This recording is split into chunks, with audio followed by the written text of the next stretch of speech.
यह कहानी है राहुल, अंजलि, टीना, अमन और एक छोटी सी बच्ची की, जो बिना जाने दो अधूरे दिलों को फिर से मिला देती है। राहुल कॉलेज का सबसे लोकप्रिय और मस्ती भरा लड़का होता है। उसकी सबसे अच्छी दोस्त होती है अंजलि, सादा, सच्ची और हर वक्त राहुल का साथ देने वाली। अंजलि राहुल से मन ही मन प्रेम करती है, लेकिन राहुल उसे केवल अपनी अच्छी दोस्त समझता है। अंजलि अपने दिल की बात कभी कह नहीं पाती। इसी दौरान राहुल की जिंदगी में टीना आती है, समझदार, आत्मविश्वासी और परिपक्व। राहुल टीना से प्रेम करने लगता है और दोनों विवाह कर लेते हैं।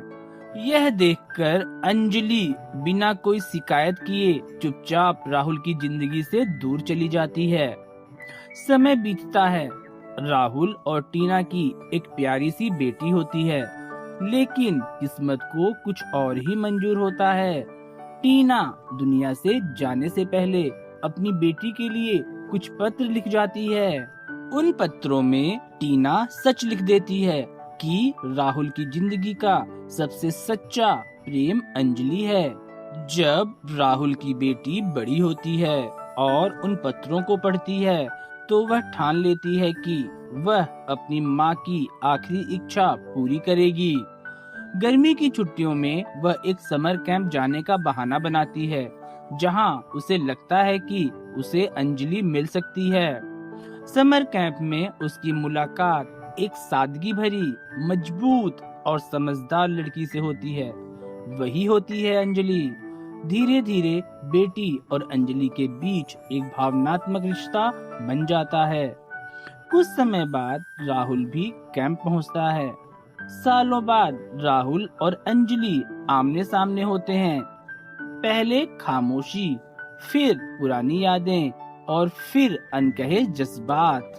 इसी बीच राहुल को पता चलता है कि अंजलि की शादी तय हो चुकी है, अमन नाम के एक अच्छे और समझदार इंसान से। शादी का दिन आ जाता है, लेकिन अमन अंजलि की आंखों में छुपा अधूरापन देख लेता है।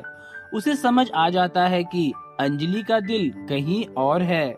विवाह मंडप में अमन खुद आगे बढ़कर कह देता है, मैं अंजलि को बांधना नहीं, खुश देखना चाहता हूँ, और वह विवाह से पीछे हट जाता है। इस पल राहुल को एहसास होता है कि जिसे वह वर्षों तक दोस्ती समझता रहा, वही उसका सच्चा प्रेम था। राहुल अपनी गलती स्वीकार करता है। अंजलि भी पहली बार अपने दिल की बात कह देती है। राहुल की बेटी दोनों का हाथ पकड़कर कहती है, आप दोनों साथ में बहुत अच्छे लगते हो। अंत में राहुल और अंजलि का विवाह होता है, बिना किसी मजबूरी के, सच्चे प्रेम और समझ के साथ। टीना की यादें आशीर्वाद बनकर उनके साथ रहती हैं। इसी तरह एक अधूरी दोस्ती पूरी मोहब्बत में बदल जाती है और कहानी का अंत होता है एक सुंदर, भावुक और सुखद अंत के साथ। दोस्तों, कभी कभी सच्चा प्रेम देर से मिलता है, लेकिन जब मिलता है तो जिंदगी भर का साथ बन जाता है।